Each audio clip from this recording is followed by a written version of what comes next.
Hello everyone, Bob here. Thanks for joining on a cloudy Saturday morning. It is mid-August, it's August 13th, and that means hatch chili peppers are available in my local market. Every year, like clockwork, mid-August, the markets around here in Minnesota get the fresh New Mexican hatch chili peppers. And the best part is they're always on sale. They're in season, so they're plentiful and cheap. So today we're gonna make authentic New Mexico Green Chile Sauce.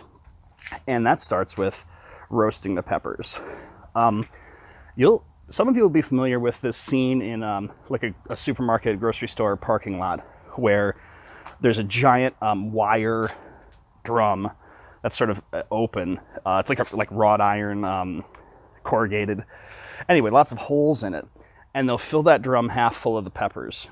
And then they will roast the peppers over a gas flame. As you might guess, we aren't doing that. That's a half measure. We're going all the way. I'm going to use charcoal.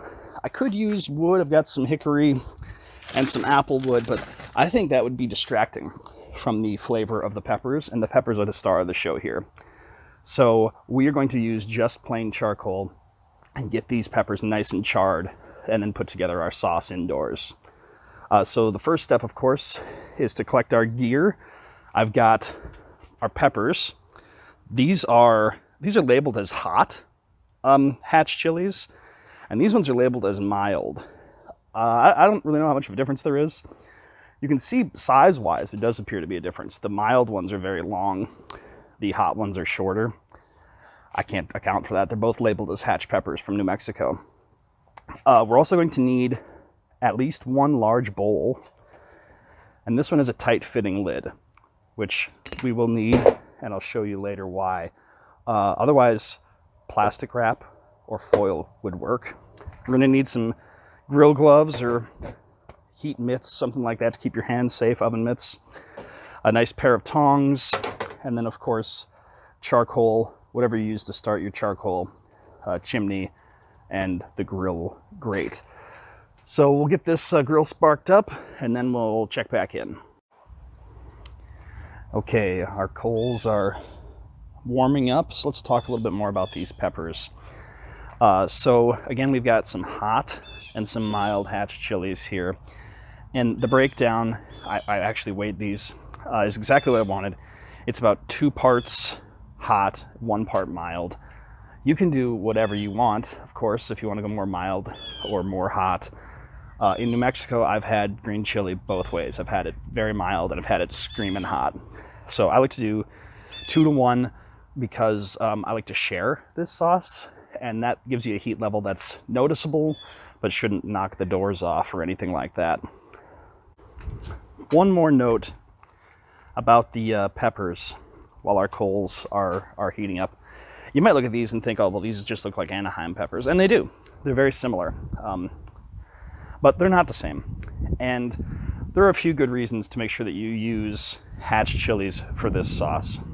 I think number one is just authenticity. This is a project. You know, this is not something that, at least for me, I'm doing on a small scale. I'm lighting the grill. I'll be working in the kitchen later. This is a whole thing. It's going to take a few hours.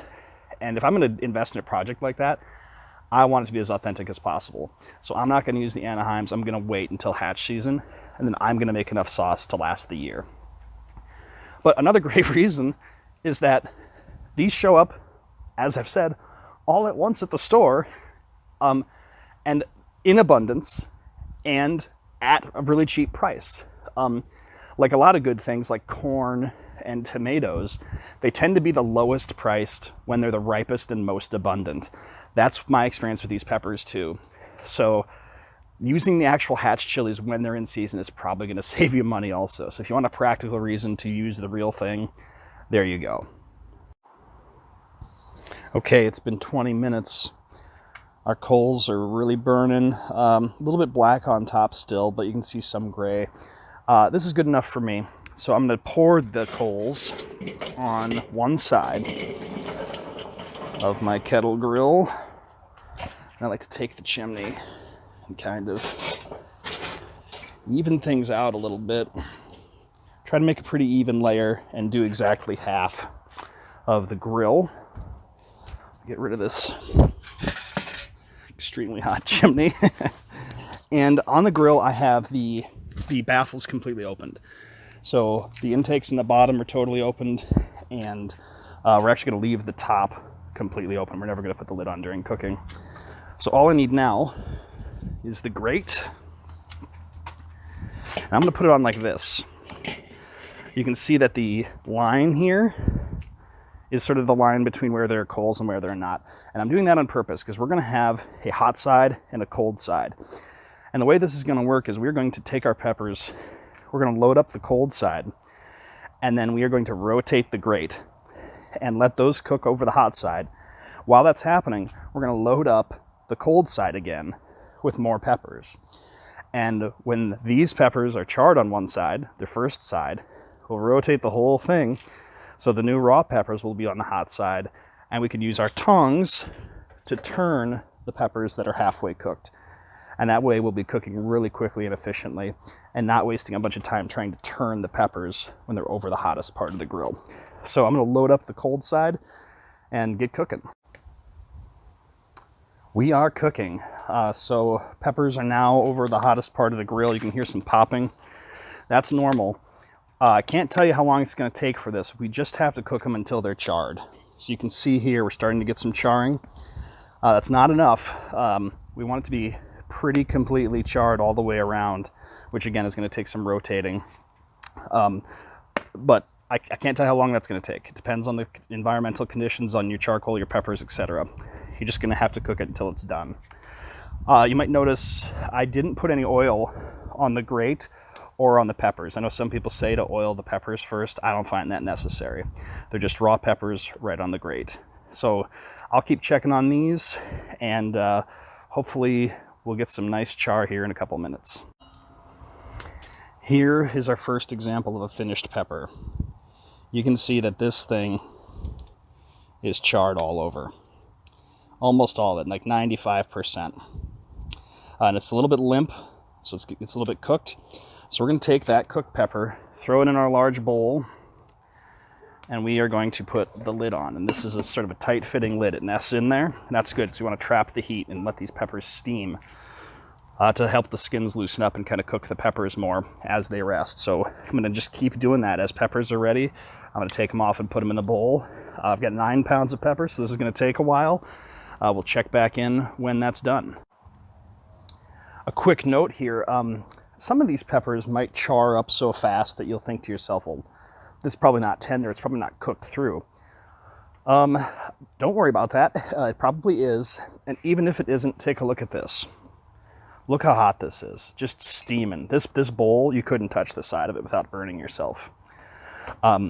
This closed space is going to cook those peppers. Anything that's even the least bit raw, while we continue cooking and resting the peppers, will cook in here. So fear not, everything is going to be fine. That is it. The last of our peppers are roasted. So now we will reapply our lid and let this rest for at least 20 minutes.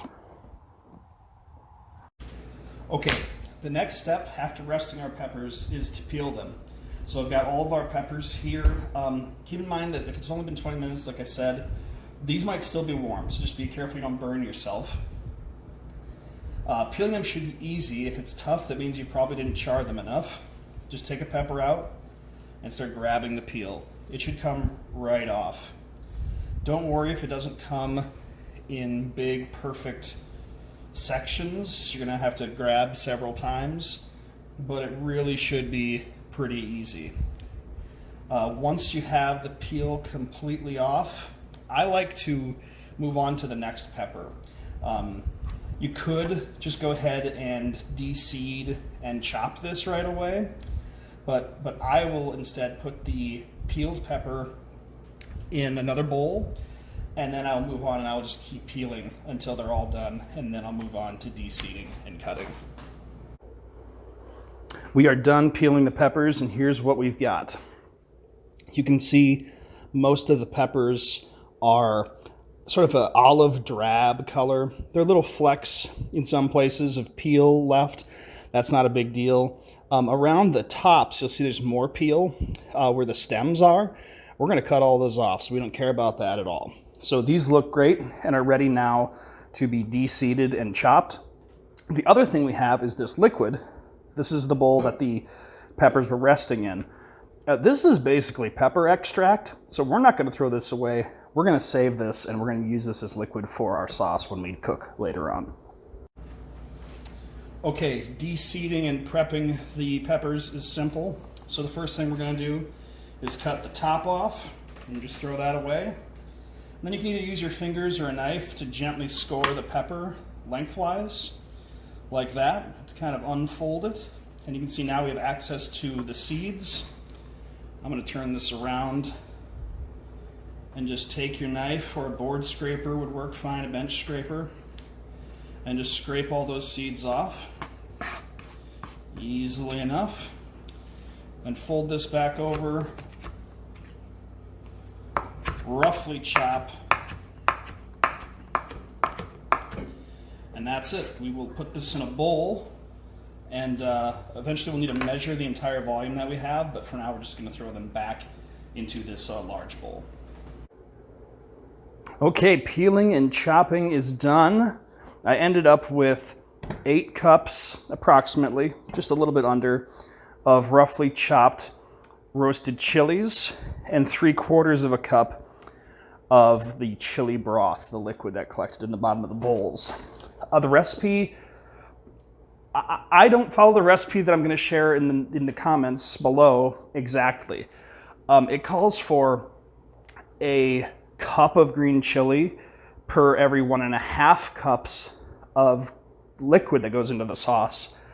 I like to make them equal. I like more chili, give it more chili flavor and more spice. So that means if there's 8 cups of chilies, and I've got 3/4 of a cup of broth, I need 7.25 more cups of liquid, and that is going to come in the form of our homemade chicken stock.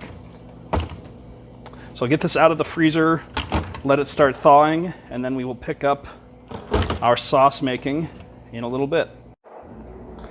It is time to finish our green chili sauce. So what I have here for the ingredients are butter, cumin, garlic, our pepper broth from earlier, chopped onions, our chopped chilies, some flour, some salt, and some homemade chicken stock. And then we have a large cast iron enameled Dutch oven. Any large pot will work. I'm not going to tell you the exact amounts that I've got here because I'm sort of adapting the recipe to fit the quantity that I have. So instead, as I said, I'm going to include the recipe below, and you can do the math for yourself depending on how many chilies you end up with, because that's sort of the basis for the recipe. So this is pretty much a simple gravy process. We're going to melt the butter in the pan, then we're going to sweat the onions in there with the salt. Then we are going to add the liquid. Pardon me. We're going to add the flour and cook that for a couple minutes to get the raw flavor out of it. And then we're going to add the liquids and stir that up to make sure there's no lumps, and then add all the rest of the ingredients before simmering, and then kind of blending to taste, to texture with an immersion blender. Our onions are nice and soft. They've been cooking for maybe 7 minutes. You gotta cook for longer than the recipe says when you have this amount. This is like, 8 times the recipe or something like that. But anyway, so now we're gonna sprinkle on our flour. And then this next part is crucial. So we need to stir this continuously for at least 3 minutes. I'm gonna set a timer for 4. And that's to make sure that the flour cooks well and doesn't burn and doesn't create any lumps. So I'm just going to keep doing this, turning and stirring for about 4-ish minutes. It has been 4 minutes, so now I'm going to pour in our pepper broth. Get some of our chicken broth too. And stir this to make sure everything's loosened up. Oh, and this is on the highest heat we can get. Just stir for a second. It should be like a really thick liquid. Kind of scrape the bottom as best you can. And when things are flowing pretty well, pretty loose, like this is, you can go ahead and pour in the rest of the broth. Okay, the rest of the broth is in. It's not quite at a boil, it's just under a simmer. But that's okay. We can go ahead and add the rest of our ingredients. So here are all of our peppers, and this is why you need a nice big pot if you're going to do a big batch like this. The garlic, you can also add the garlic when you're sweating the onion, like right toward the end. It's up to you.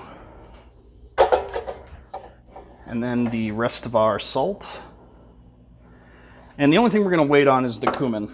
We're going to add a few dashes of this at the end. So now we're going to bring this to a boil, and then we'll cover, simmer for 20 minutes, and then we'll hit it with the immersion blender. Okay, the sauce is simmered. I added a few dashes of cumin, and now it's time to blend.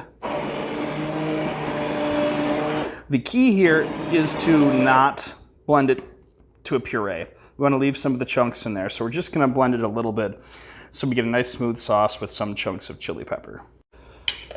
We're done blending. Here is our almost finished sauce. Now it's time to taste for seasoning.